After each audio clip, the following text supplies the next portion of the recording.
For everyone, the start of a new year presents us with an important opportunity to take stock of the past year, to make an honest assessment of the challenges we face, and to set new goals for the coming year.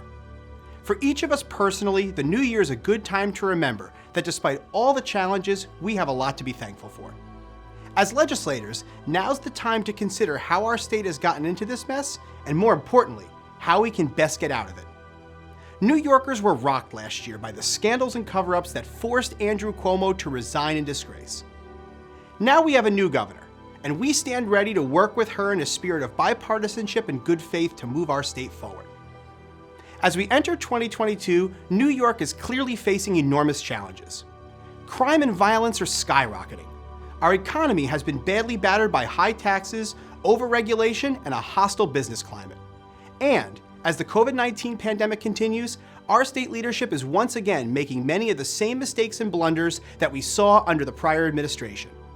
So, while Andrew Cuomo has left office in disgrace, his terrible policies live on. These problems clearly represent major challenges for our state.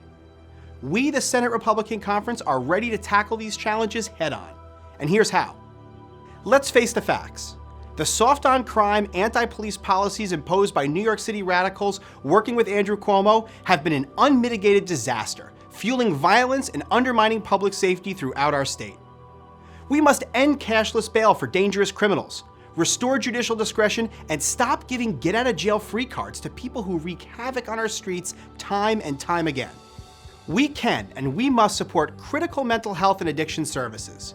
But we can do these things while at the same time restoring respect for the law and supporting the courageous law enforcement professionals who keep our communities safe.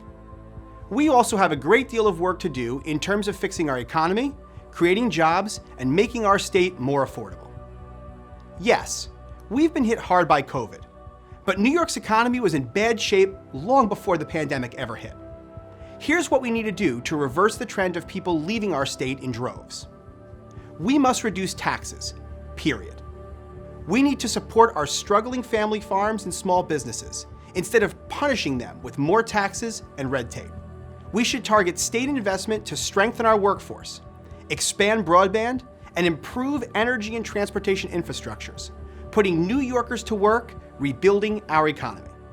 By virtually every measure, New York has been hit harder by this pandemic than any other state. And like many New Yorkers, Senate Republicans believe that our state government should be doing a better job in tackling this crisis and moving our state forward again. Our message is simple and straightforward. No more government by executive order. No governor, from either political party, should ever be allowed to rule without checks and balances, accountability, and legislative oversight.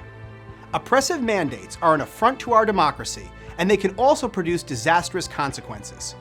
We saw this very clearly with Governor Cuomo's nursing home scandal and cover-up. Our state leaders need to be working in partnership with local leaders, with our local hospitals and nursing homes, and with our dedicated frontline healthcare professionals. We need clear and consistent communications with families, schools, and small businesses all across the state. We need to expand access to vaccines, boosters, and rapid testing resources in every region of New York. One-size-fits-all Albany mandates are not the solution to our problems. They are the problem. In addition to the Senate Republicans' proactive Take Back New York agenda, our conference will also be leading the fight against many of the misguided policies now being discussed in Albany. The political extremists and socialists who now dominate state politics are hell-bent on enacting a radical agenda. They are more concerned with their own political survival than doing the work of the people. So when they try to enact more pro-criminal, anti-cop policies, we're going to do everything we can to stop them. When they try to let non-US citizens vote in our local elections, we are going to fight tooth and nail against it. When they try to increase gas tax by up to 50 cents per gallon, at a time when New Yorkers are already being hammered by inflation, we're going to call it out. And when extremists try to endanger our communities and use our classrooms for social experimentation, we're going to say no. As we enter the new year and the 2022 legislative session, it's important to remember that we've been confronted by major challenges throughout our state's long history. New Yorkers have never failed to rise to the occasion any of those times. For that to happen again, they need a government worthy of them. One that promotes hope, growth, and opportunity, instead of fear, distrust, and control. By restoring common sense checks and balances back to our state government, Senate Republicans know that we can, and we must, overcome the historic challenges we face in 2022 and beyond. Thank you, and may God bless every New Yorker.